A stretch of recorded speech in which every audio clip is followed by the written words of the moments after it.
Shalom Aleichem, bienvenidos. Buena semana. Estamos trabajando sobre la explicación del Rab de la semana anterior.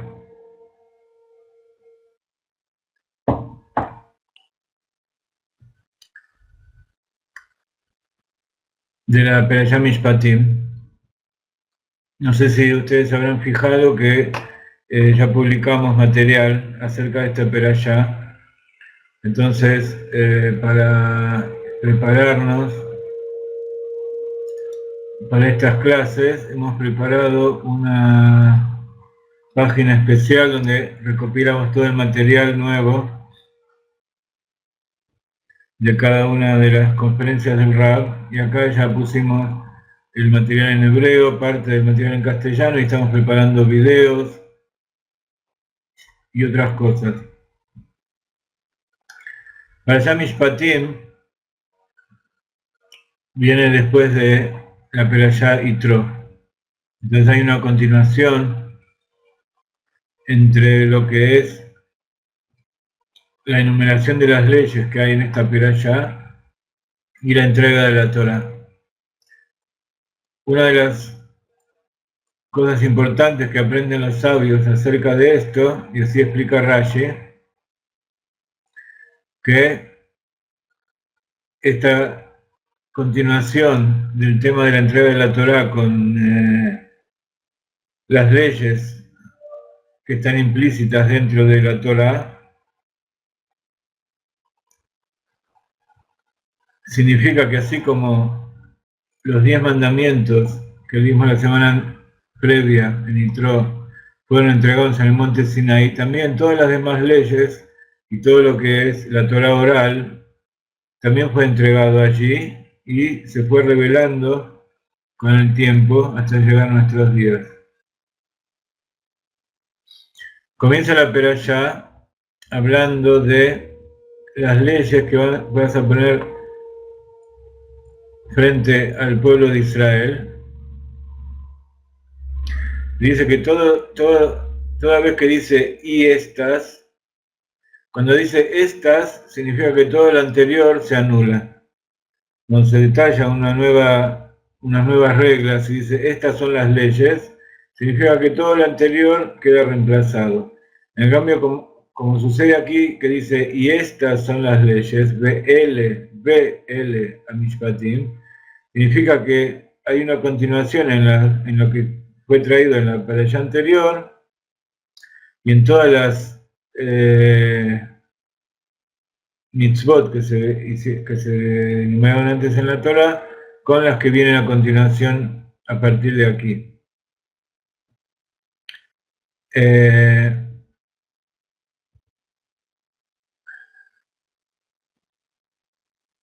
Otra de las importantes conclusiones que sacan los sabios acerca de la entrega de la Torá y la Perashá Yitro, donde al final habla de las leyes del Mizbeach, del altar, del altar de los sacrificios, y a continuación viene a enumerar estas leyes. Ustedes saben que los sacrificios tienen que ver, las leyes de los sacrificios tienen que ver específicamente con el trabajo que se hace en el templo sagrado, donde están los Levín ayudando a los Kohanim para hacer todo el trabajo de los sacrificios y las ofrendas y el encendido de las velas. El principal trabajo entonces era el sacrificio, que después que se destruyó el Beit HaMikdash quedó reemplazado por las tefilá, por la plegaria que hacemos todos los días. Pero allí en el templo no solamente estaban los Kohanim y estaban los Levín, sino que aparte funcionaba una institución básica, fundamental, que es el Sanedrín. El Sanedrín era el que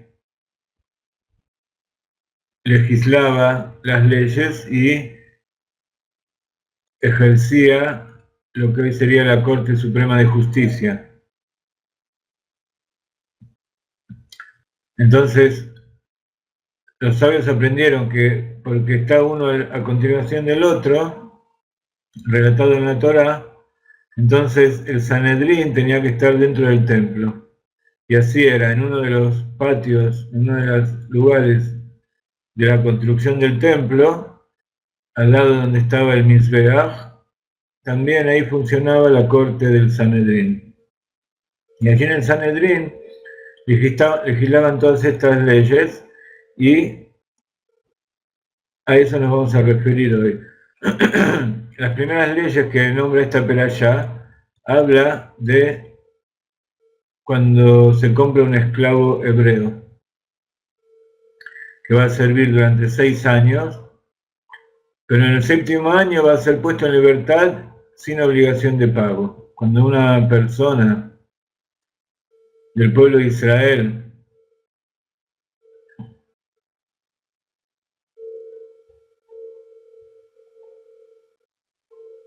era declarado culpable de deber, tenía que pagar y no podía pagar, entonces era vendido como esclavo y el esclavo no podía estar más de 6 años, al 6º año era liberado.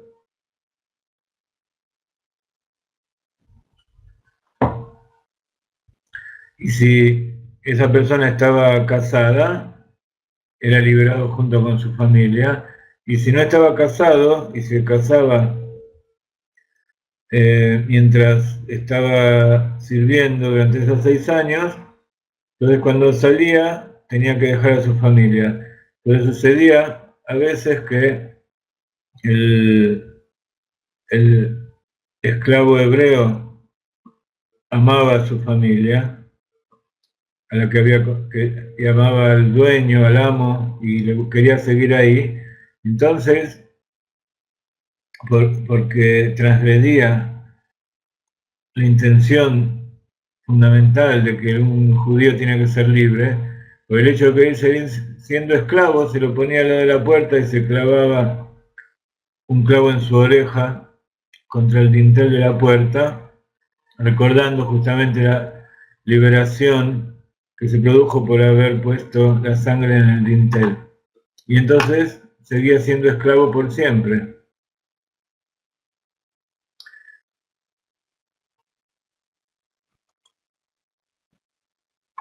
El Arizal trae una explicación muy interesante acerca de esta historia, de esto que cuenta la Torá, estas leyes del esclavo. Entonces, dice la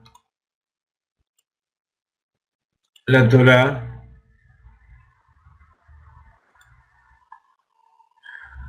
si compras un esclavo hebreo, servirá durante 6 años, mas en el 7º año de ser puesto en libertad sin obligación de pago. ¿Sí? Primero dice este verso que está aquí, que pusimos primero, y estas son las leyes que pondrás antes de ellos. Veile amishpatim asher tasim lifneihem.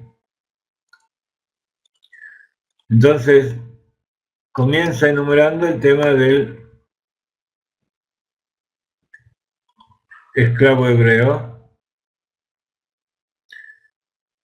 y el Arizal nos trae su explicación interior acerca de lo que es, lo que significa esto en el alma.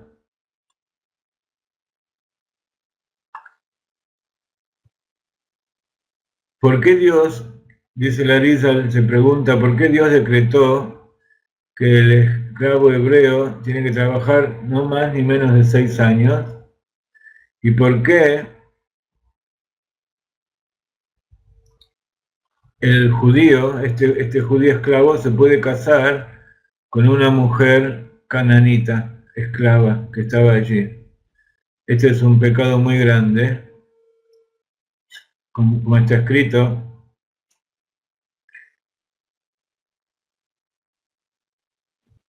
en el profeta Malají. Trae la risa, está escrito que se unió con la hija del extranjero, de un dios extranjero, y más todavía, ¿por qué entonces la ley del esclavo judío tiene que ser diferente de la ley del judío libre? Porque nuestros sabios dicen que un esclavo judío tiene que servir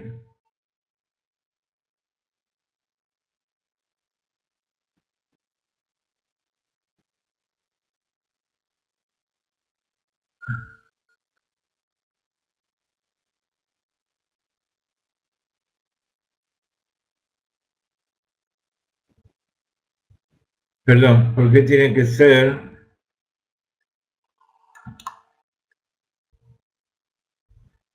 la ley del esclavo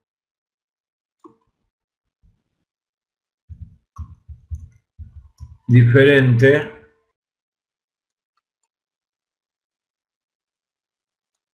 un segundito,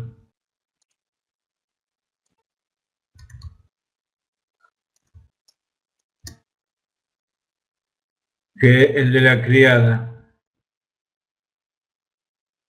O sea, está escrito que cuando el judío sale, si se casó con una cananita, una esclava no judía, entonces la tiene que dejar. Entonces, ¿por qué si él se puede casar con ella, la ley para él es diferente de la nueva mujer que él se casó?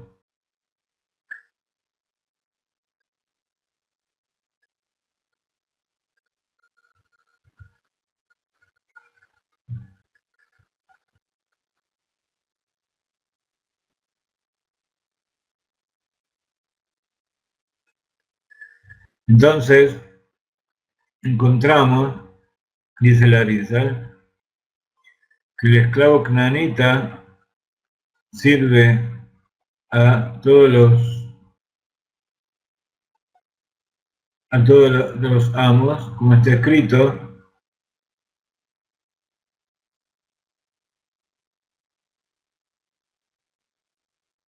que el esclavo cananita está obligado a cumplir todos esos preceptos que la mujer judía está obligada. O sea,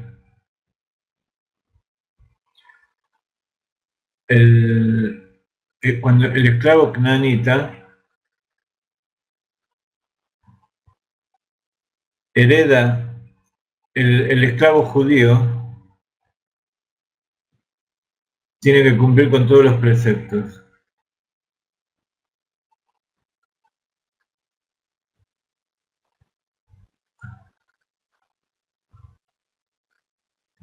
Pero el esclavo cnanita solamente está obligado a cumplir los preceptos que cumplen las mujeres, que tienen que cumplir las mujeres. Entonces, teóricamente, se entiende por qué el esclavo judío tiene que salir y la esclava, o sea, la esposa con que él se casó y sus hijos, tienen que quedarse allí.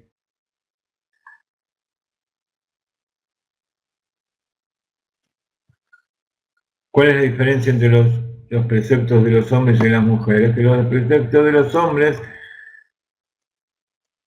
tanto o sea, los preceptos negativos y los preceptos positivos, las mujeres no tienen la obligación de hacerlo en momentos específicos.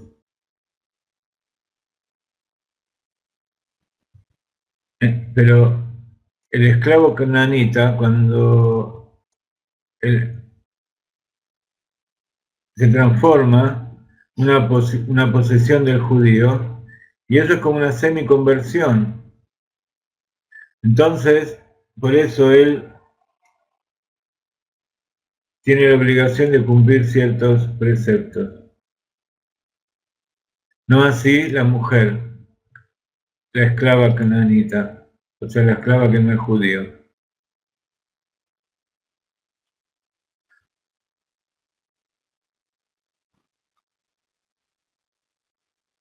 Entonces hay una explicación mística acerca de todas estas diferencias. Dice Larisa, que se entiende a través del alma de cada uno. Cada persona posee por lo menos un alma, un nefesh, del mundo de Asia. Incluso si su alma está derivada de un nivel superior del mundo de Asia, de todas maneras no es más que una nefesh, o sea, es el nivel más bajo del alma. Y esta alma es conocida como Nefesh de Atzilut, y en la terminología de la Kabbalah, esto es llamada una niña, una esclava, una mujer esclava knanita. Este nivel bajo del alma.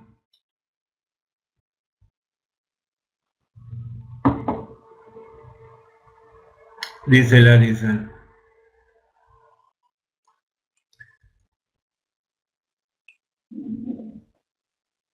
Los 5 niveles del alma,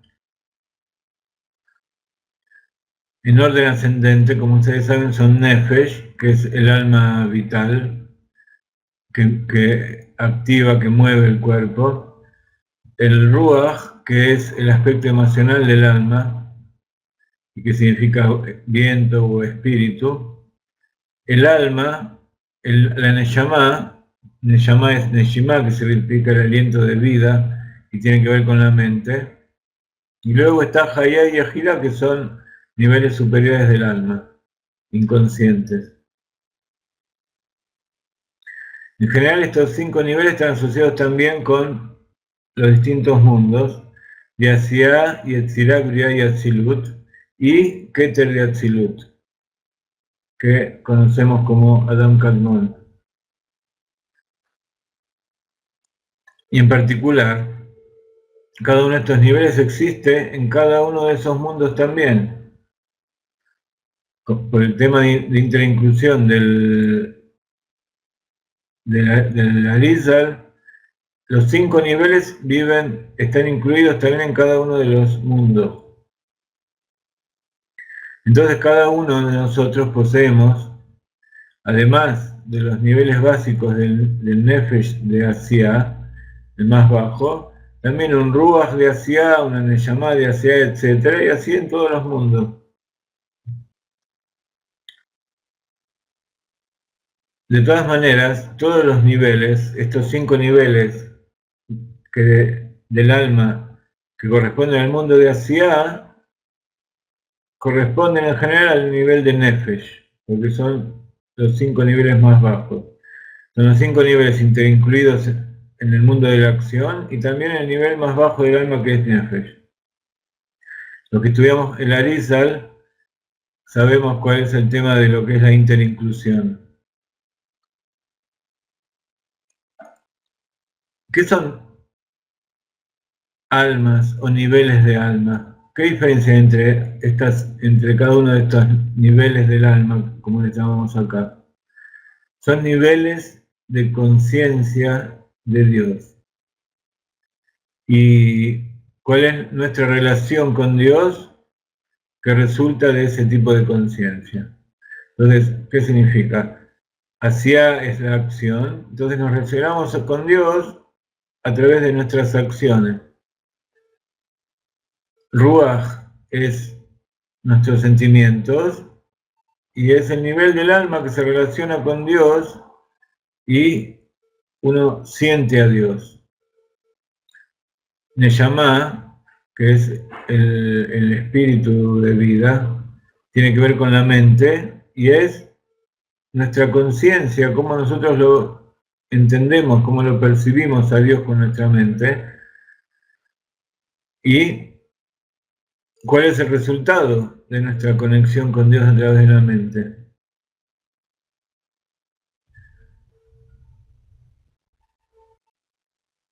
Esos son los 3 niveles conscientes del alma.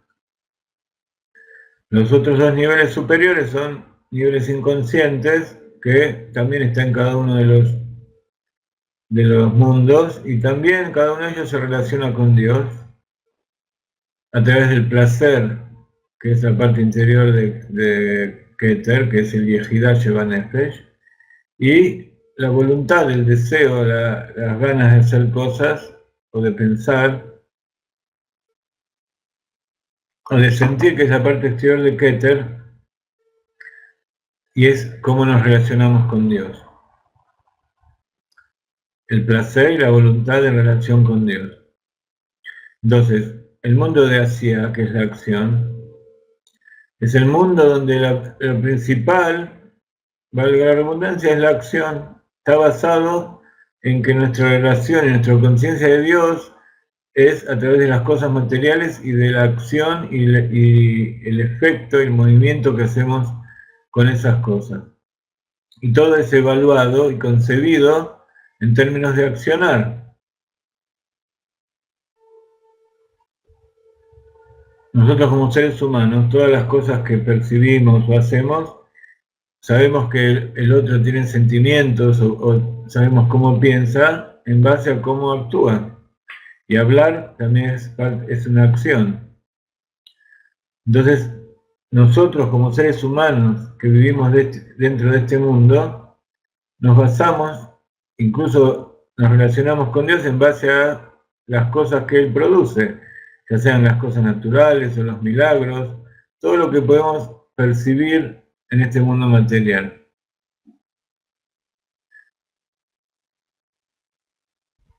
Entonces, la persona cuya conciencia de Dios o su alma está en este nivel del mundo de la ciudad, se relaciona con Dios a través de cómo se comporta y cómo interactúa con el mundo que lo rodea, de una forma funcional. Tiene un alma, tiene un nefesh, está vivo, pero no mucho más que eso. Y entonces no está involucrado en el servicio a Dios emocionalmente o intelectualmente, sino que su servicio a Dios se basa más que nada en sus actos. Y a eso se refiere que es como una esclava knanita. Una esclava knanita, ¿qué significa? A diferencia como decimos en el Kiddush, Atau, Binjau, Viteja, Badeja, Bemteja, Bejaye, Villareja. Dice, tú y tu hijo y tu hija, son los 3 niveles de judíos. Abdeja, tu siervo, Bemteja y tu esclava knanita, es el 5.º nivel. Aquellos que dicen el Kiddush, cuando dicen el Kiddush el sábado de la noche, y el domingo al mediodía, el sábado al mediodía, perdón, enumeran las 5 clases de personas que decimos en el Kiddush, de acuerdo como están enumerados en la Torá. Y esos 5 niveles del Kiddush que nosotros decimos se refieren justamente a los 5 niveles del alma. Después decimos Bemtejá, tu animal, etc., que se refiere al alma animal. Estos son los 5 niveles del alma divina.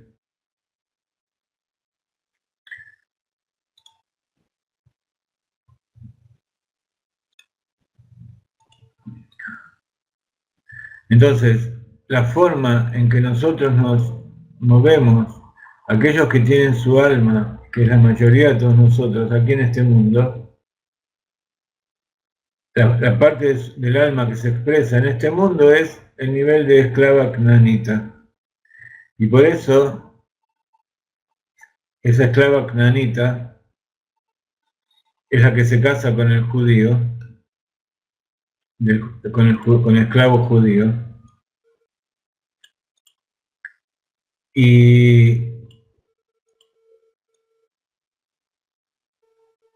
como decíamos, es como que tuvo una semiconversión, entonces tiene que cumplir preceptos.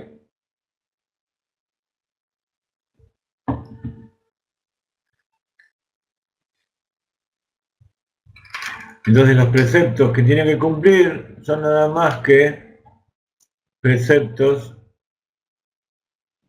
que posiblemente sean en contra de su voluntad, porque es una esclava, y que si fuera por ella se podría dedicar a otra cosa.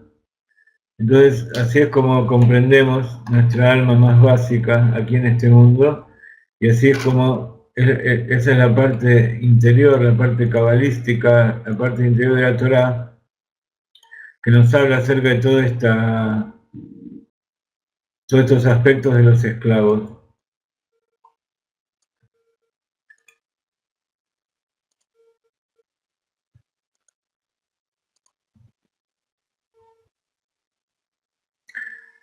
Vamos a poner una melodía y estamos escuchando melodías del álbum de Purim.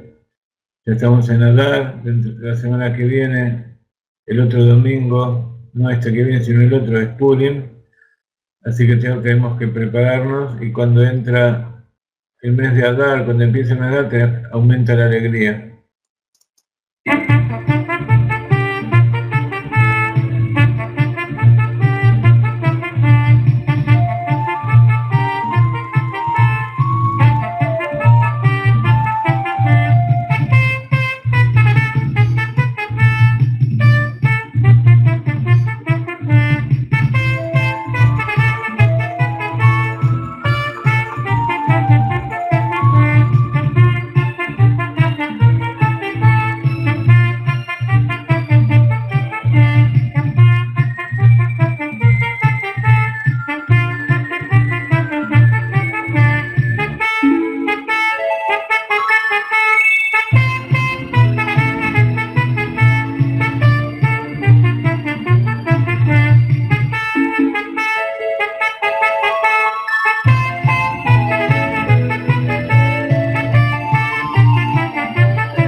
En el trabajo que hemos empezado a traducir de la clase de la clase anterior,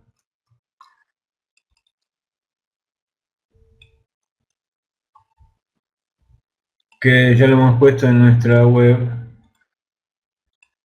antes les puse el enlace para que lo puedan ver.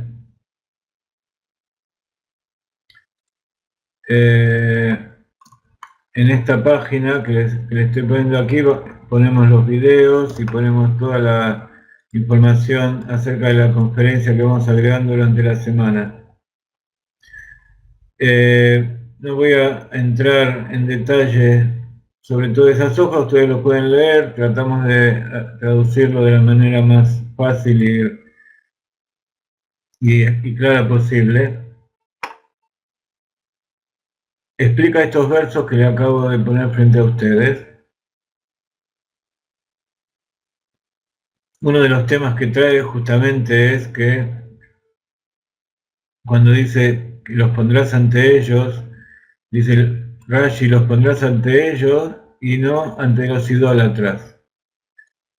Como explicábamos, que los idólatras son aquellos que adoran a los intermediarios y no al uno y único, que es Dios.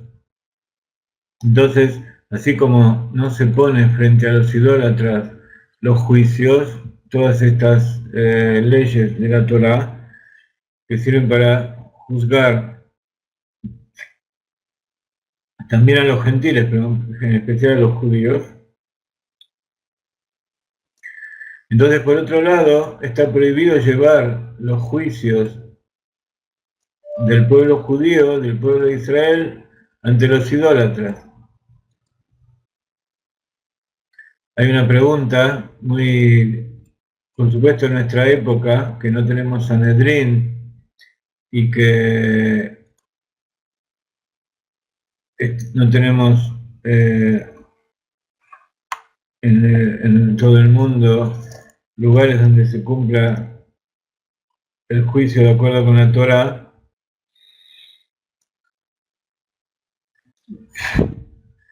Incluso los juzgados que hay en Israel, que pertenecen al gobierno, donde se hacen los juicios normales, no son considerados Betín. Hay Betín de los Rabanim, y los judíos que cumplen la Torá llevan sus juicios y llevan sus asuntos al Betín para que el Betín determine. Y aquí en Israel el Betín tiene fuerza legal y en algunos países también. O sea, los dictámenes, los veredictos que determina el Betín tienen fuerza legal. Por supuesto, desde que no está el Beit HaMikdash y no está el Sanedrín, no se hacen juicios que tengan que ver con la pena capital. Juicios de vida o muerte.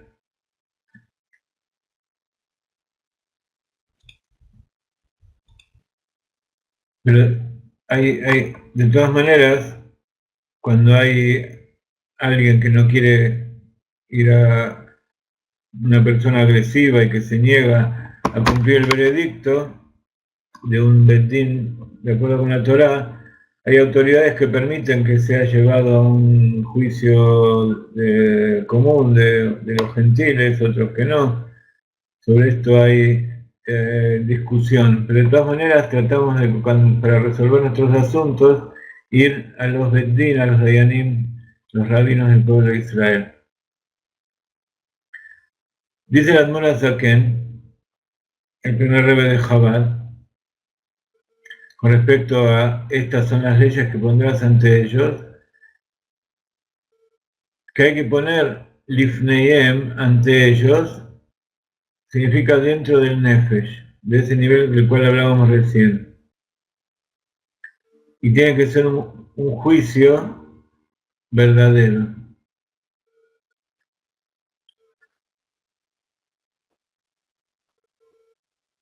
Y eso está relacionado con otro versículo, otra enseñanza de los sabios, que es Tzedek, Tzedek, Tirdof, justicia, justicia perseguirás, que algunos sabios lo toman como uno de los preceptos de la Torá, el Rambam no lo toma como uno de los preceptos.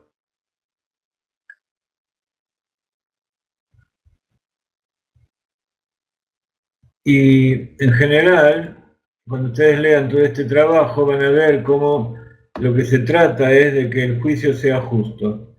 Entonces, ¿qué significa que el juicio sea justo?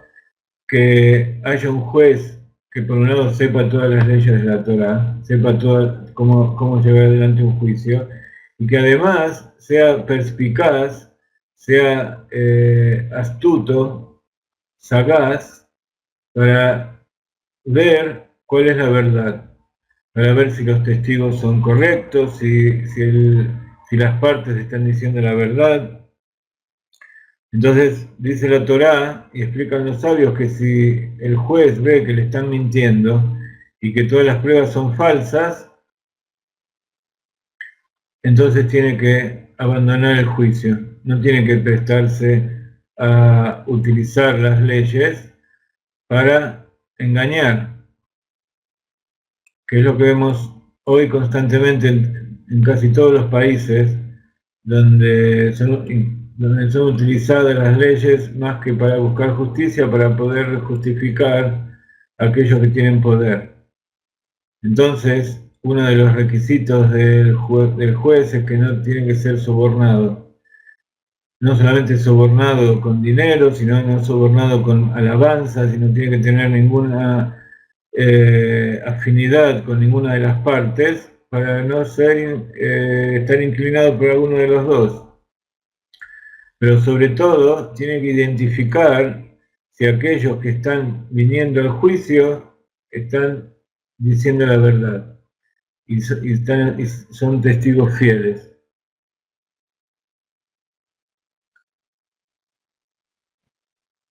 ¿Por qué? Porque si no, puede llegar a suceder que culpe al justo, al inocente, y declare inocente al malvado, al culpable.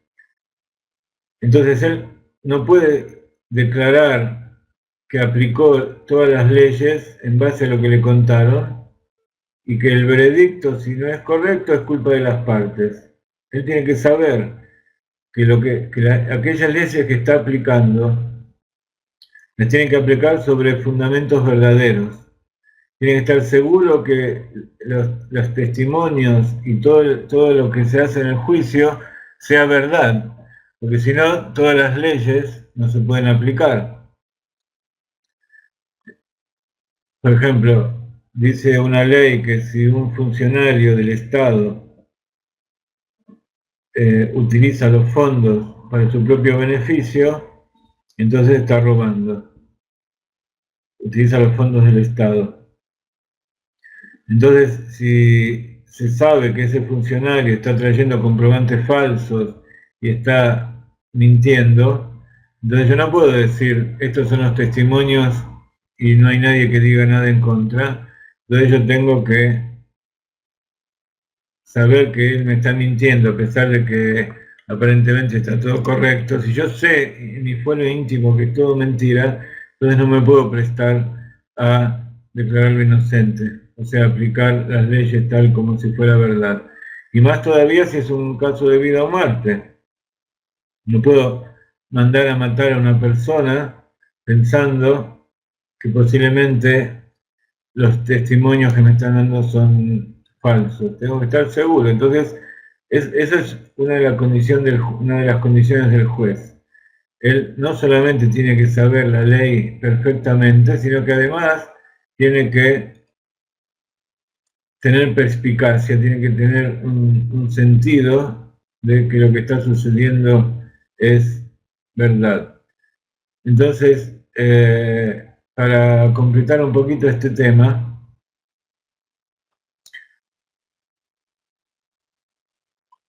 de lo que significa la perspicacia de un juez, vamos a entrar entonces a continuación de todo lo que está explicado y traducido. Lo dejo para que ustedes lo lean, que es la profundización de esto que acabamos de hablar. Y entonces, un juicio tramposo también se aplica a la persona misma. Cuando nosotros queremos saber quiénes somos, está dicho en el Tanya, si todo el mundo te dice que sos un justo, un tzadik, tenés que pensar, tenés que verte a vos mismo como un malvado, como un rasha. ¿Qué significa eso? Que uno no tiene que engañarse a sí mismo en el juicio que uno está haciendo de uno mismo, porque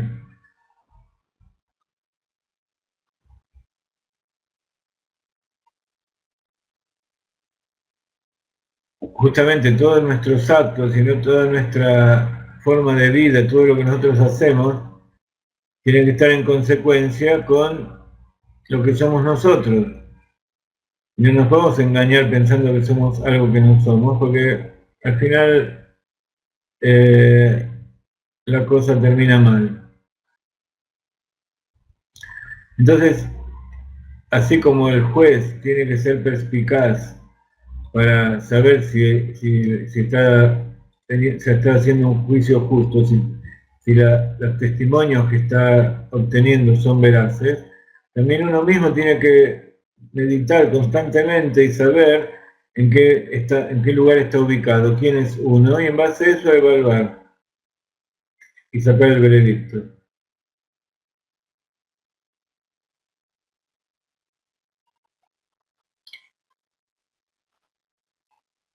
Entonces, lo principal de la Perashá Mishpatim es desarrollar el sentido de la sagacidad en el alma. A veces esto es dicho como leer entre líneas o ver aquellas cosas que no están reveladas pero que se desprende de una situación. Y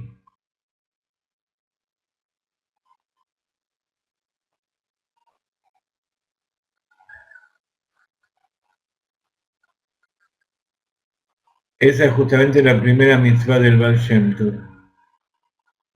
El Baal Shem Tov nos dice que tenemos que ser sagaces para engañar al Yetzer Hara.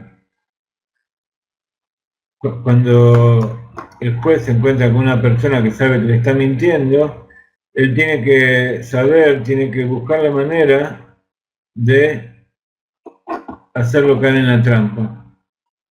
Poner en una trampa, engañarlo para que él mismo diga la verdad, como también vemos en muchos juicios de Shlomo Amelech que contamos algunas veces. Entonces hay que ser astuto, hay que ser sagaz y sensible a todo lo que sea estafa, a todo lo que sea mentira y engaño. De Jacob vino,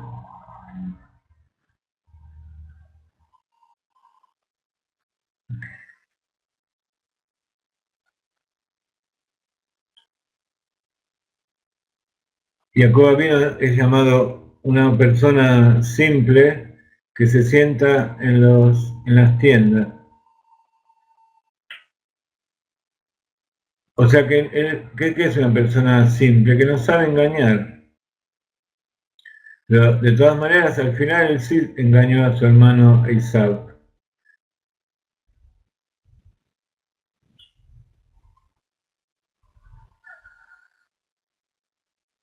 Entonces, el asunto es justamente alejarse de todo engaño y cuando uno realiza eso es para descubrir la verdad. Todo el Tanya, todo el libro del Tanya es justamente alejarse del engaño, de la mentira, de ser estafador. Entonces, por un lado hay cierto engaño que hace Jacob, que es una persona inocente,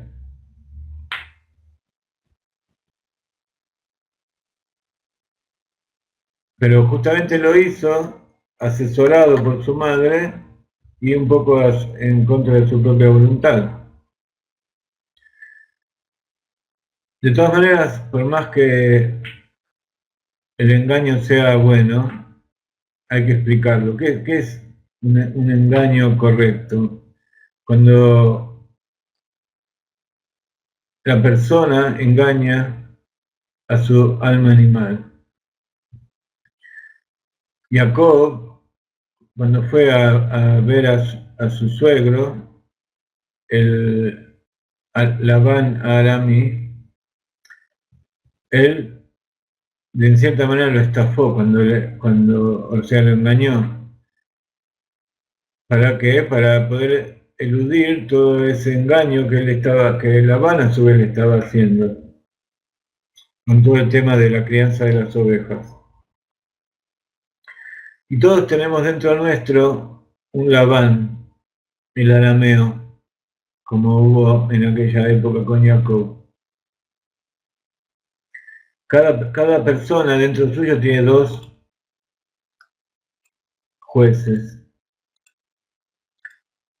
que están juzgando a su alma, a su nefesh, como trae el Tanya. Uno es el Yetzer Tov y el otro es el Yetzer Hara. Y cuanto más astuto sos, entonces sos suficientemente astuto, perspicaz para saber cómo engañar al Yetzer Hara que hay dentro tuyo.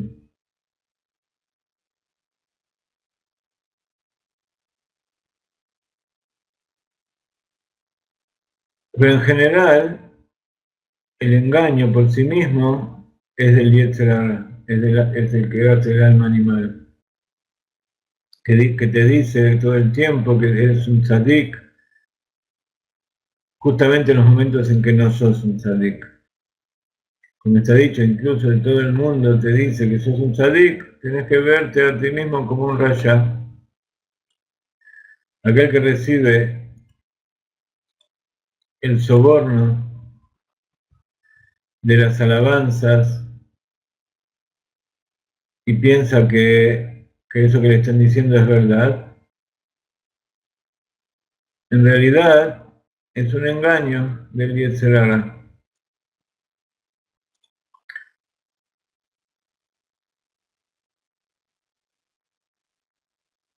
Entonces, en toda la Perashá Shoftim, lo principal es que Hashem quiere que el juez, tanto el juez del juicio como el juez que tenemos nosotros dentro nuestro, desarrolle el sentido de la astucia, de la perspicacia, del ver.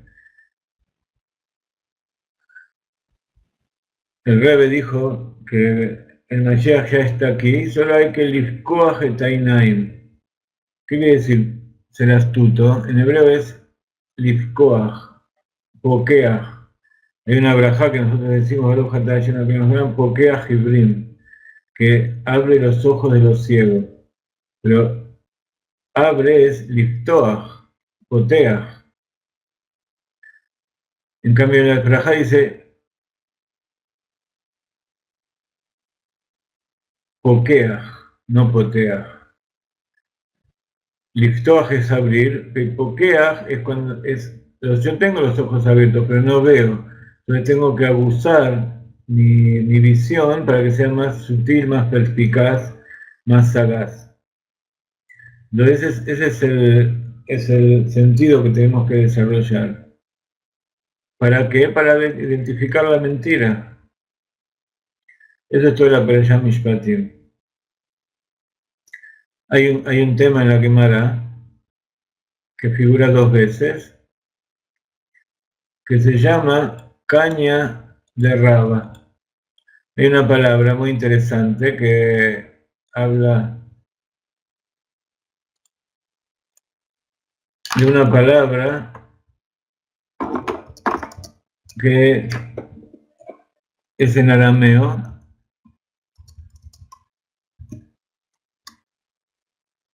y cuando lo escribo en castellano se van a dar cuenta.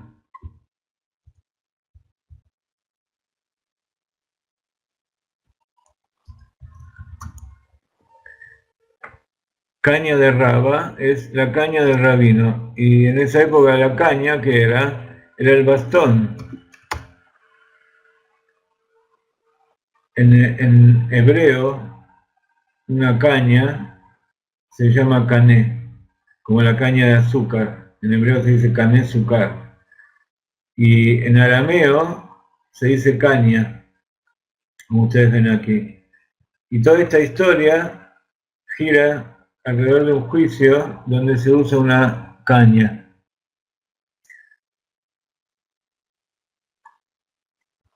¿Cómo es esta historia? Había una vez un judío muy astuto, que no conocemos su nombre, que pudo engañar al rabino, al juez, y estafarlo, salvo que al final se reveló su mentira ante todo el público. ¿Cómo era la historia? Cuando nosotros queremos decir que hay dos contendientes en un juicio, decimos Rubén y Shimón. En ese juicio, cuenta la Gemara, Rubén le prestó una cantidad de dinero muy grande a Shimón.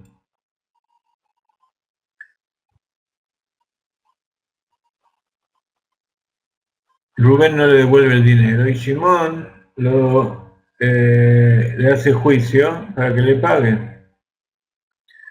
Y Rubén dice que ya le pagó. Hay dos historias parecidas como esta. Una es esta, que se basan en la misma idea. Uno le da dinero al otro por algún motivo y cuando el otro quiere recibir de vuelta, el otro dice que ya se lo dio. Entonces fueron los dos al Betín y se enfrentaron al juez que se llamaba Raba.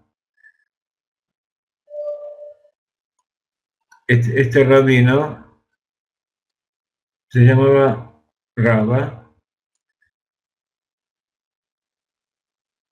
Y entonces, cuando no hay pruebas, uno dice que pagó y otro dice que no pagó, entonces se le hace jurar a aquel que tendría que pagar y que dice que ya pagó, se le hace jurar sobre la Torá que está diciendo la verdad, que ya pagó.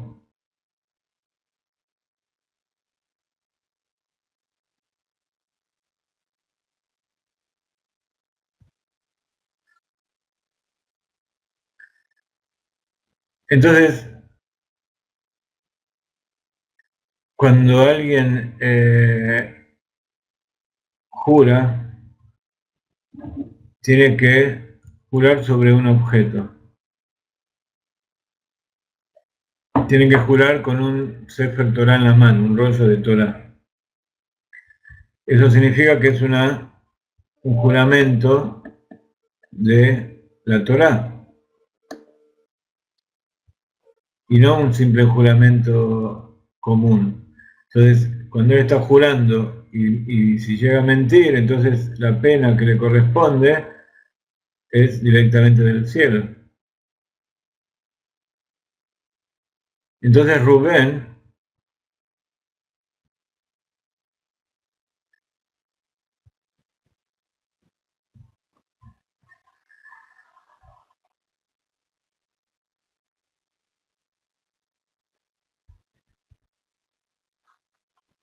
perdón, el que pidió el dinero era Rubén, le pidió a Shimón. Entonces se le pide a Rubén que jure que devolvió el dinero. Pero él era un estafador completo, era el más grande de todos los estafadores. ¿Y qué es lo que hizo? Cuando estaba en su casa, escondió todas las monedas de oro que le debía a Shimón dentro de una caña. La caña que utilizaba como bastón para caminar.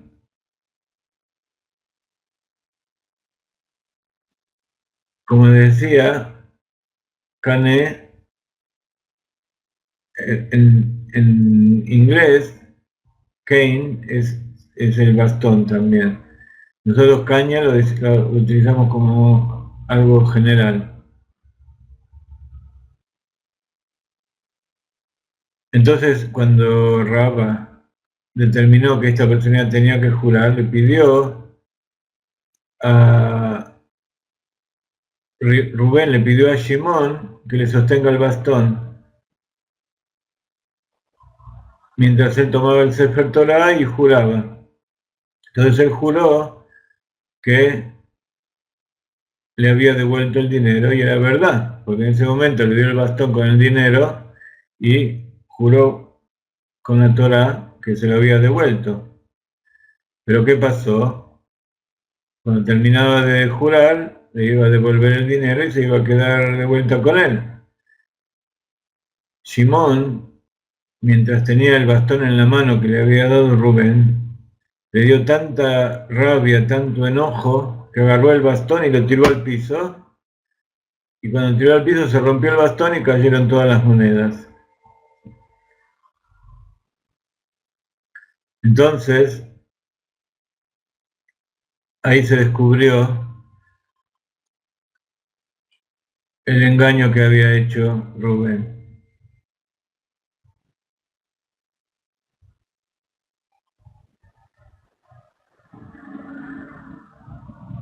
Entonces, bueno, este es un ejemplo de cómo por prudencia divina Akadosh Baruj Hu se ocupó de que el engaño sea resuelto. Pero de todas maneras, es importante que el juez sea muy entrenado y tenga mucha experiencia.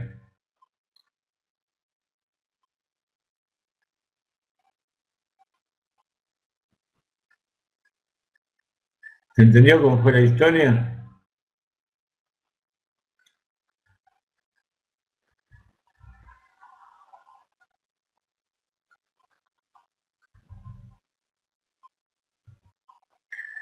Hay muchas preguntas en, en todo lo que es el juicio con respecto a este tema.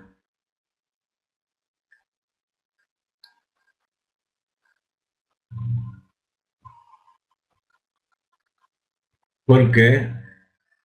Porque en realidad la caña, el bastón, no era de Raba, no era del Dayan, del juez, sino que era de Rubén, que era el cañador. Sin embargo, la historia en el Talmud se llama caña de Raba, en nombre del Dayan, del juez, que fue juzgado. Entonces, este es un ejemplo muy práctico que se escribe en la Gemara y que también está traído en Igreta Teshuvah, en el libro de Tanya,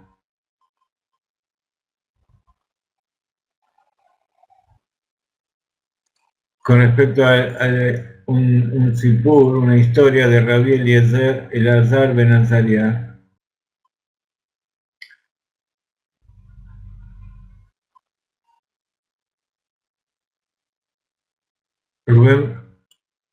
Rabbi Elazar ben Azariah era muy estricto y se cuenta de él que cierta vez, cuando se puso los tefilim, una parte de la correa de los tefilim quedó al revés.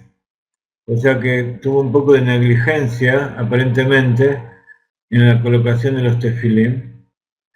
Y entonces cuando le hicieron notar eso, él para expiar, imagínense qué grandes tzadikim que eran, para expiar ese descuido que había tenido en el cumplimiento del precepto de Tefilim, hizo tantos ayunos que sus dientes se hicieron negros.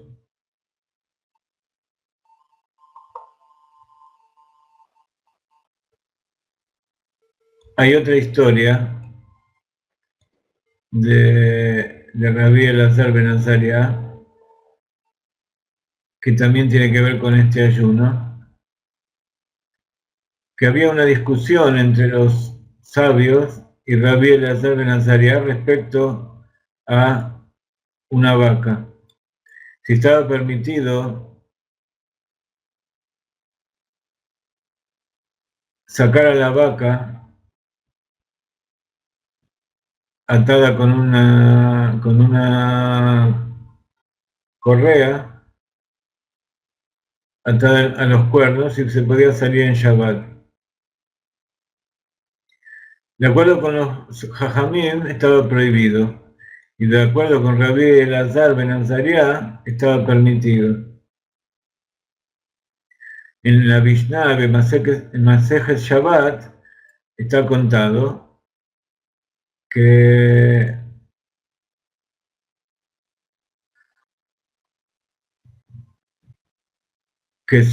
él sacó a pasear a su vaca, atando a la vaca con la correa en sus cuernos, en contra de la opinión de los sabios. O sea, de acuerdo con él estaba permitido, pero la conclusión y la legislación había quedado como habían decretado los sabios, estaba prohibido hacer eso.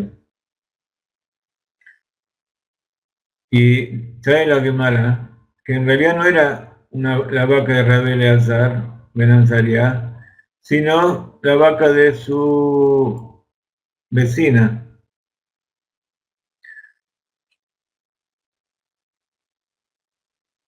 Pero cierta vez, Rabí Elazar vio que la vaca de su vecina salió en Shabbat con su correa,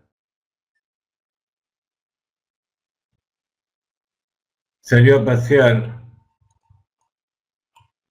sacó a la vaca, la vecina sacó la vaca con la correa atada en los cuernos,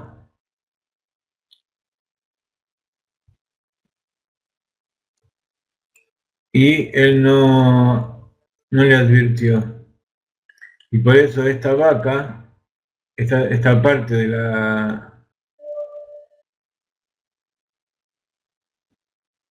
este tema de la Gemara está llamada con el tema de la vaca de Rabí Elazar ben Azariah.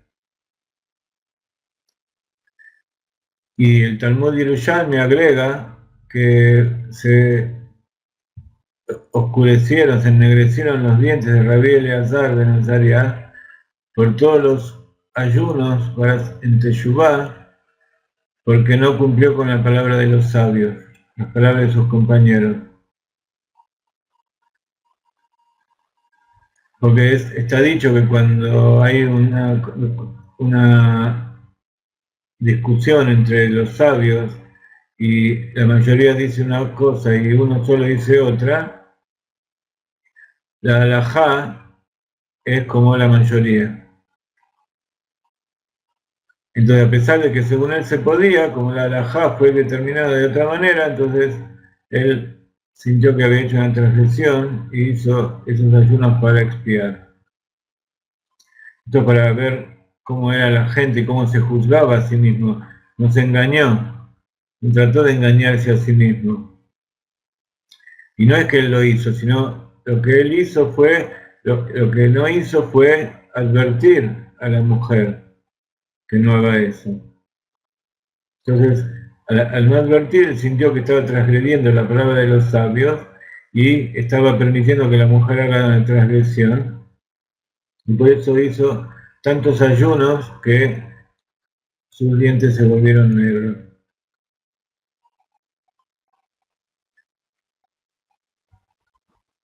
Dice el Ben Ish Chai, Rabbi Yosef Haim, un rabino muy importante del Oriente,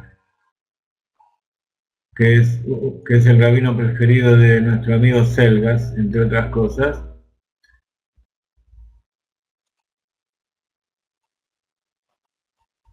Dice que en realidad esto fue una duda, porque en realidad no era su propia vaca, sino que era la vaca de la vecina. ¿Por qué la Mishnah llama a esta situación la vaca de Rabbi Eleazar ben Azariah. Explica Ben Ish Chai que por cuanto que fue una transgresión y él no protestó, no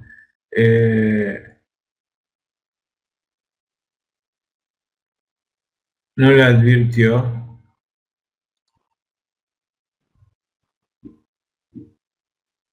entonces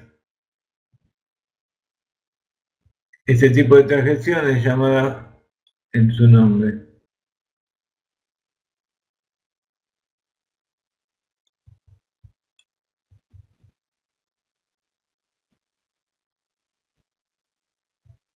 Muy bien.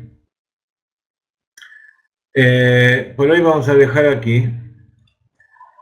Creo que es un mensaje muy importante y una enseñanza que tenemos que meditar constantemente.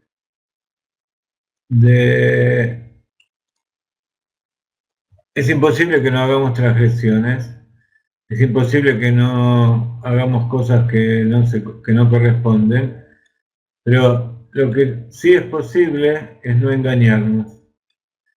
Incluso en los momentos de debilidad en que no podemos evitar hacer algo que está mal, saber que está mal y saber que tenemos que hacer algo para solucionarlo. Porque nosotros somos jueces de nosotros mismos, que somos muy fáciles de sobornar. En cambio, cuando juzgamos a los demás, somos inflexibles.